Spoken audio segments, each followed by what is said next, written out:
Great. Well, I hope you're going to wake up because it's already late, and I'm sure you had, a lot of things to digest, and So yeah, woo!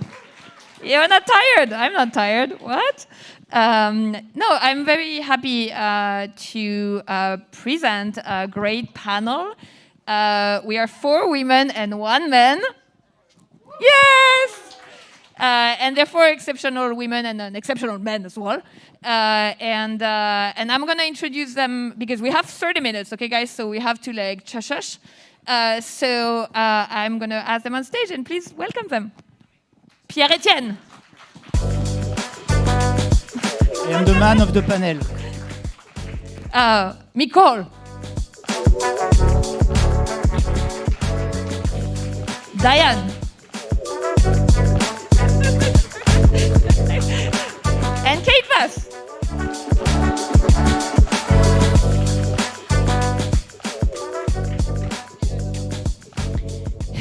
All right, so you can see the name of the panel. So I'm going to introduce you guys when I ask you the first question, so that will speed things up. And we were asked to talk about art and NFTs and democratization of art. And at first, no offense, guys, but I really thought, democratization, okay, again, first. And what does that even mean?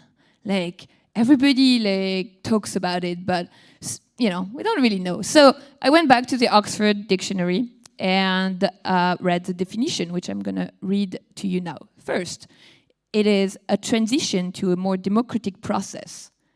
I don't think we have time for that, and it's not relevant. So second definition is the action of making something accessible to everyone. All right, so I think we'll focus on that for our 30 minutes together.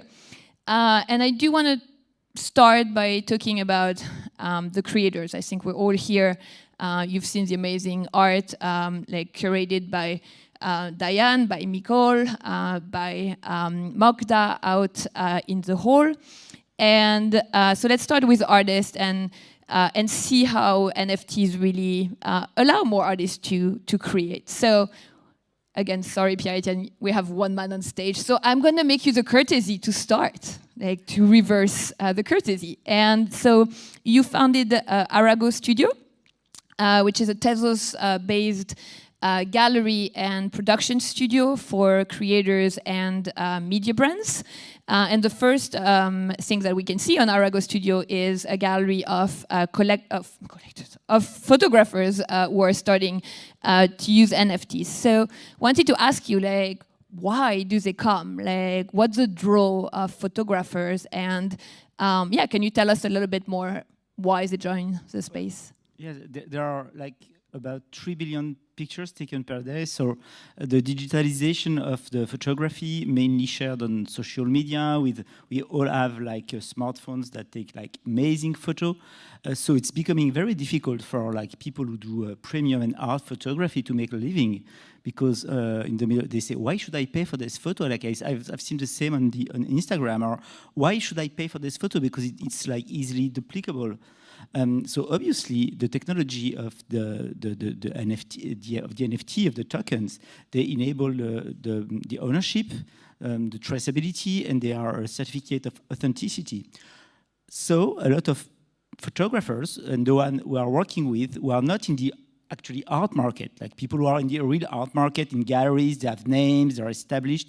They don't really see the point today, but I'm talking about all the people who are professional photographers, who are journalists, who are corporate photographers. They are highly talented. In their heart, on the side, they always have a little artistic activity. And for them, NFT is a huge opportunity to make an additional living and maybe have a new link with their community. So yes, in that sense, it's really a way to democratize photography, because talented photographers can make a bit of money of their art. Yeah, so we're getting new artists. We're all artists, okay, but who can actually live from their art. Diane, so you are the founder of Alter Hen, which is has I mean, it's a platform, but like a curated platform on top of Tezos that has a very interesting spin that is artists onboarding artists. I mean, you're also with Tezos on the art and culture, Tezos Connect, TZ Connect, I never know, TZ on the art and culture side. But with Alterhen, like, and the idea of artists onboarding artists, like, what do you see, like, what type of artists, like, reach out or? So about Alterhen, we are actually 2 co-founders, but also with a group of 20 artists. So it's more a collective of artists. And basically we decided to go away from the high speculation that we could see in different chains and also starting to happen on Hic et Nunc around May. And basically trying to show that making art is taking time. But also it deserves really good and supportive and benevolent onboarding. And starting to actually mint an NFT is not just something that you can actually do it very fast, but it's not something that you should do too fast because you are starting to put on sale your artwork. So basically what we decided to do is to show that NFT can be very high quality art. So we gathered with a group of 20 artists already having a career from the traditional art world, having a long practice way before NFTs arrived. And basically our mission is to show that NFT can be high-end quality, but also to guide traditional artists into the NFT space. So basically, we bet that one artist is actually the best to onboard another artist in the NFT space. Just going step by step, speaking the same language, replying to the right questions, sharing knowledge and experience, and really having this very horizontal behavior as well, and having this strong relationship. So basically, we are launching an exhibition in February where we have most of our artists inviting one of their friends coming from the traditional art world to test minting NFTs and selling NFTs for the first time. So, how many minted the second NFT? So the exhibition is actually starting in February. This February. Okay. Exactly. We will be also at the Art Fair Philippines. We are starting a 2 weeks exhibition in 1 week with the Ask Enough Foundation, also onboarding traditional artists into the NFT space. So for now, it will be an experiment. Like really, we also sent a link to a group of different museum and gallery professionals so they can start to open their wallet and buy a first NFT. So we basically made some postcards, like 500 edition of our own NFTs. It was this kind of New Year's Eve postcard that a professional could get very, very cheap. Just, as a first step. So first step to open your wallet, first step to collect. Yeah, and it's as you said, it's going to be a slow process. Exactly. And but I think we'll come back to that because that's something that comes a lot, like that. This is a little bit of a clash between the crypto speed versus like the art speed. I mean, and level of innovation. But Mikol, you actually founded Vertical Crypto Art and curate exhibitions and you run you finished your second cohort for a crypto artist residency, and you do a lot of education to these artists to Diane's point of slowly getting them to the point where they're independent. And so I was wondering if you can tell us about what type of program and education you set up. Yeah, of course. So I think going back to the topic of democratization and how you started a conversation around access. I think one of the powers of blockchain is for people around the world, artists around the world, wherever you are from, whether it's South America, whether it's Europe, whether it's the US, to have access to this technology and to infrastructure that will allow you, whatever practice you may have as a traditional artist or not, to be able to, if you identify yourself as an artist and as a creator, to be able to potentially live off what you're doing. And that is kind of the idea of how we built the residency program, which is a complete online native, let's say, crypto art residency, where we onboard artists from creators from all over the world, whether it's like people that do digital art, people that paint, people that write like crypto-based poetry. So really like a broad range of creative practices. And it's a slow process. It's a 12-week residency, so it definitely takes into account to kind of like detach a little bit from the really fast-paced ecosystem of, you know, crypto, Twitter, NFT, and this market in general, and guides these artists through very metaverse-native skills, topics, and connects them to mentors such as Diane, for example, such as you, Fanny, and many others that give them time, knowledge, skills, and allows these creators to identify or learn maybe, or just apply even like practices that they have into a more metaverse native like ecosystem. So anything from like architecture, coding, 3D skills, but also like really basic things like how to market yourself. Because realistically, like if you don't know how to market yourself on NFT Twitter, you know, it's tough out there. Yeah, it's tough out there. Rough one.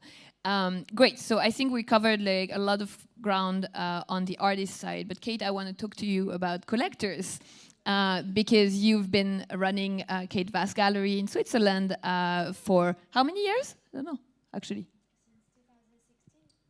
Since 2016. Put your mic further. Closer to you. No, it doesn't work. No. I will try this one. This one? Yeah. Oh, this one, it works. Okay, perfect. The tricky question you left to me. Okay. No. I mean, I didn't even ask the question. I asked, like, when you founded your gallery. It's difficult. It's coming, the question. Yeah, so, yeah, we are concentrating... Oh, wait. So, I will introduce you. Thank you. First, because I think it's very important to know that in 2018, you did one of the first crypto art show and sold CryptoPunks, but that came with a physical print, and this was very early, to say the least, and I think this is kind of where, I mean, obviously you're not going to tell us who bought them, but we see the crypto people, the crypto native collectors, and then the traditional art collectors, and I think we want to like have more crossover and everything. But what have you seen? Like, have you seen mostly, you know, crypto art for crypto native, or have you seen some crossover already? Honestly, over the years, I've seen everything already.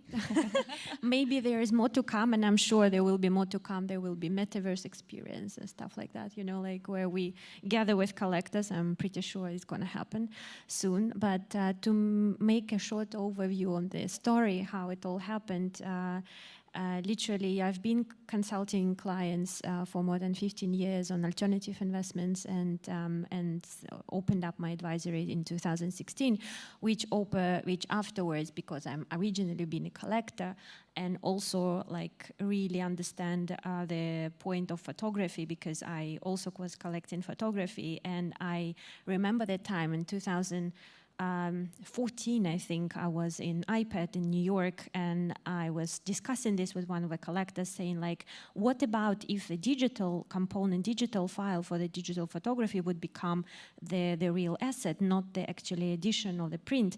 And they were like, no, you're crazy, it will never happen. And I'm like, well, actually, it's not that crazy. And now you're like, aha! I told you back so. at you, exactly. You know, like, yeah, 6 years later. No, but no, it's a funny thing, but it's just a question of value. You know, like also with the photography, if it's a vintage photography and we don't have a digital file, right? So maybe the print and the physical component is relevant, but if we are talking about natively digital artworks, I think, you know, then of course the NFTs is a crucial point where it gives you like the value. So 2018, questioning these values, you know, there were no NFTs to sell with the marketplaces. so affordable as now, right? And they were already super rare, they were already OpenSea, but they were not as popular as they are now.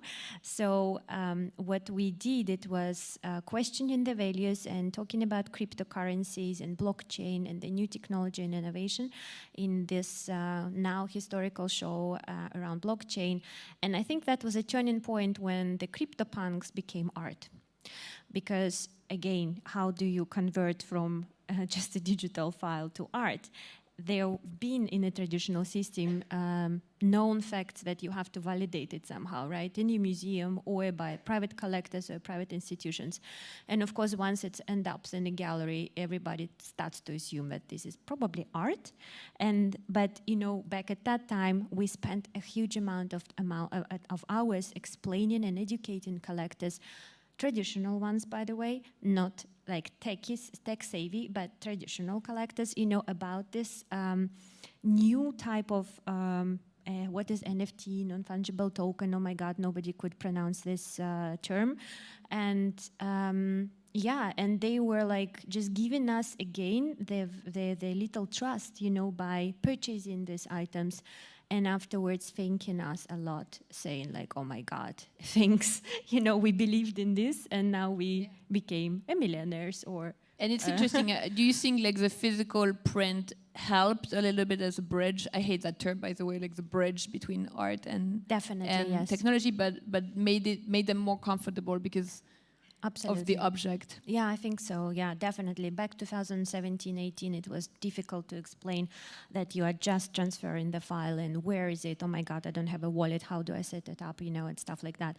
What do I do with cryptocurrencies? And there were not so many exchanges as well. So definitely physical component was more understandable for them to relate to. And still, you know, like, I think it's very crucial, and that's why I'm still focusing on phygital, oh my God, physical and digital, because you have to still stay real, you know, like connected, and just be, you know, linking, not bridging, linking to the new experiences, but still, you know, like still be able to hang a picture on the wall. Yeah, I mean, and related to what you said for artists, there's, you know, it takes time. I mean, it is like... Definitely, it takes time, and I like, you know, to see this gradient growth, you know, because this is how we can actually see value out of it.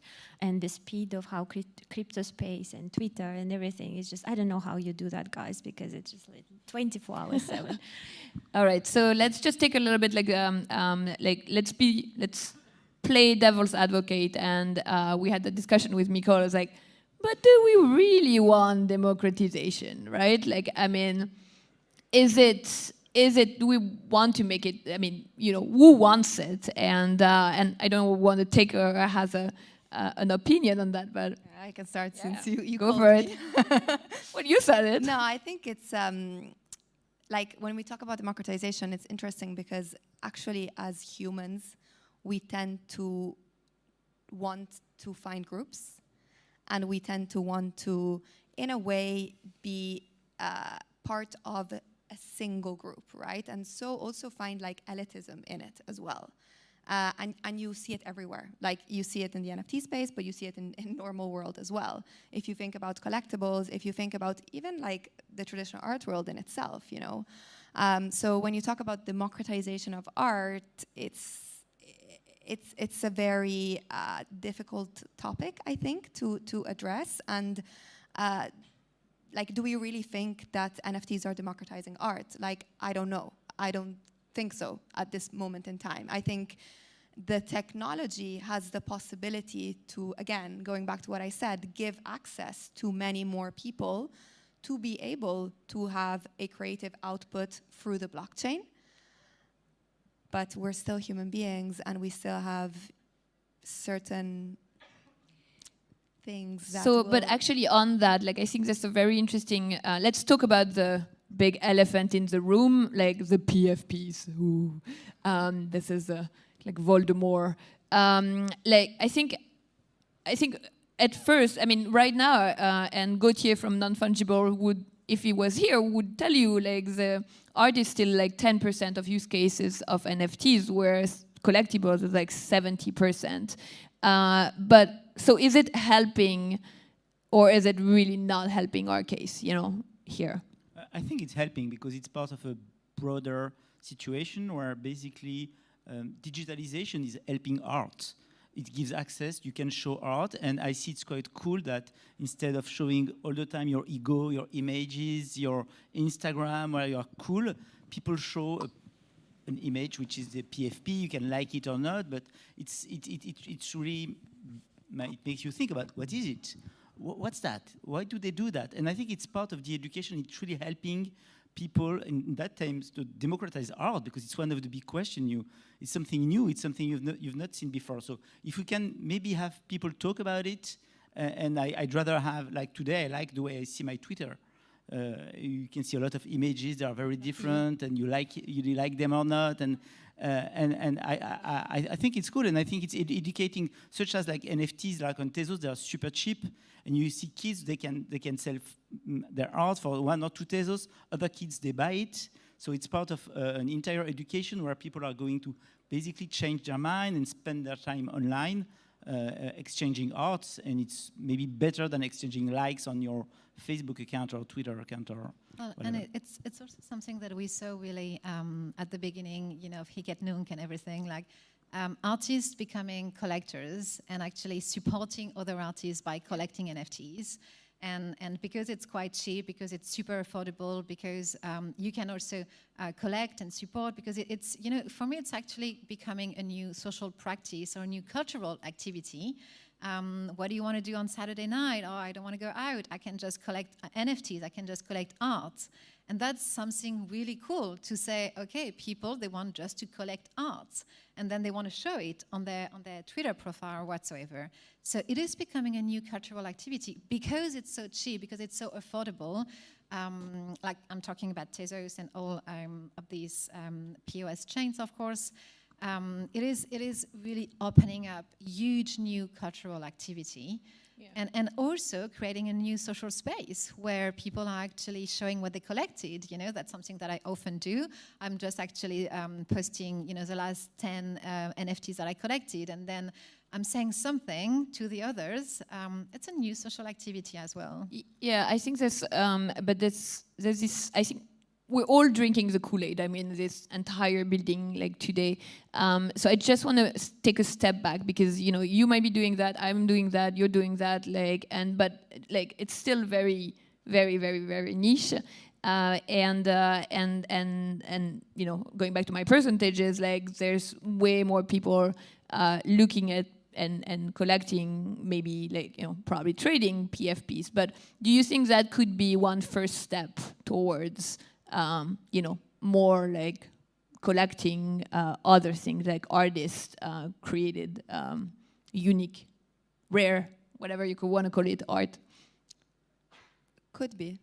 I think we see some examples where kind of, especially like the younger collectors, let's say, or traders come into the NFT space. They come maybe from crypto. They've made a few good trades with PFPs, and then they start supporting artists that they like. They actually get excited about collecting art, and then they go from like PFPs to maybe generative art or photography or whatever form of art they mostly associate with.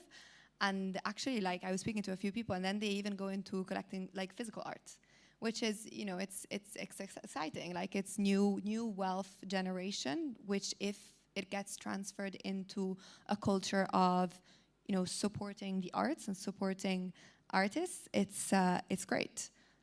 But again, it can happen, it cannot happen as well. So it's kind of what the art market has always wanted, right? But like really getting the tech savvy, like the tech money. I think just to add, like when you collect art, the returns, obviously, like your ROI on art is a much longer bet.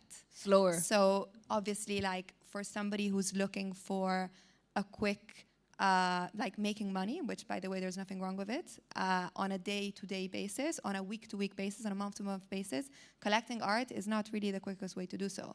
So really, like, it's easier for people who have can base themselves on an investment. They already have something that they can, think about collecting art. And that's just, realistically, it's the reality of like how it is. Apart from situations like Tazos, where it's cheaper, and so there's artists collecting artists, and the accessibility is very low.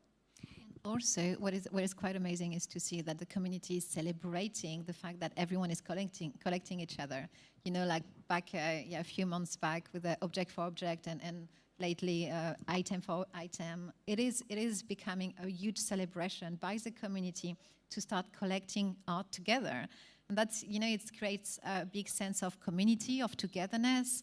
And this is, for me, democratization. When there is a big group of people not knowing each other, coming from everywhere, from Manila, from Colombia, everywhere, and just collecting art together at the same time. This is, for me, nice democratization. Yeah, and access. It would not be complete if we did not talk about generative art. You mentioned like you're representing very early generative artists. Like, what do you think about the current boost and why there's such an attraction for generative art via art blocks and other platforms? Can I just quickly comment about yeah, of course. democratization of art? Because I really... Like, guys, it's 4 minutes left, okay? So 4 minutes left, but I really have to say, I think I wanted to stay neutral, but I can't. I think there is a bit of a mixture, there are two sides of a coin, right? Like there is a democratization to access for the artists to enter and be more exposed worldwide and to find collectors. It's also, from one hand, a fantastic tool for majority of collectors not to go and contact marketplaces or art galleries, but actually view on the internet, and connect to the artists directly without going through the intermediaries. And this is fantastic, and that's what I was always actually supporting from the very beginning, to put the artist first. And I think this has been accomplished quite successfully nowadays, because I think the creative is number one now, not the gallery, not the marketplace, not anybody else, not the dealer, not the curator. But I think the number one is, at the moment, is an artist, and this is what I actually like to see. But from the other side, I think the real democratization of understanding from the dictionary of what we have read now, it's not really happening. And honestly, like, I don't think traditional art world has been anticipating this democracy, and it's been always very, very closed and very opaque, so they are being very reluctant, and we just get this kick in the butt, with the pandemic, that they had to react, they had to be exposed to the technology, and they had to embrace and do something. And the only thing that they did is quick... OVR? No. Yeah, or quick sales. Online viewing rooms, sorry. It's a non-crypto acronym. Yeah, but I'm not sure that the democratization as we want to understand it is there. And the more I see with the time, sorry, I will let you speak, I think we will see. And I really don't want that, we are going to replicate the same mistakes from the traditional art space. But the more I spend time in the art and tech and with crypto space, the more I see this world is taking over and trying to push the rules and the regulations and all this kind of rules, of the game, how we supposed to embrace and adjust, So. This is what worries me a little bit, that, the decency of the space is going away. Just can make a difference between art and the art market. I mean, I don't know if the art market is going to be democratized, and I don't know anybody who wants it to be democratized. Maybe we are part of this new market. We can help it become more democratized or accessible. But on the other hand, I really believe that the digitalization and the tokenization of art is really helping education and people awareness. And if more people collect tokens, if more people produce and exchange images or art, I think it's basically it's a small step for more democratization of art. But the art market is always going to be probably something a bit more different. 1 minute. 1 minute. Okay, so no, I think this is, we covered as much as we could cover. I